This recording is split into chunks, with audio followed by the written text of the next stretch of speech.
ఎవరింట్లోనైనా తినచ్చండి. లేదుగా కులము మతం అంటే ఎలాగైతే ఎక్కడో అక్కడ తినాలి.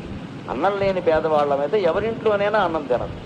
అన్నం ఉన్న వాళ్ళమైతే ఖచ్చితంగా మన ఆదరణగా పెట్టే వాళ్ళ ఇంట్లోనే అన్నం తినాలి, లేకపోతే వెళ్ళకూడదు.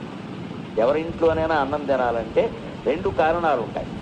ఒకటి, మనం అన్నం లేని పేదవాళ్ళమైతే ఎవరింట్లోనైనా తినచ్చండి. లేదుగా కులము మతం అంటే ఎలాగా ఎక్కడో అక్కడ తినాలి.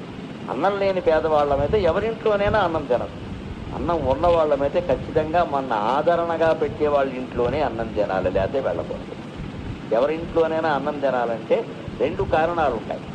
ఒకటి, మనం అన్నం లేని పేదవాళ్ళమైతే ఎవరింట్లోనైనా తినచ్చండి. లేదుగా కులము మతం అంటే ఎలాగా ఎక్కడో అక్కడ తినాలి.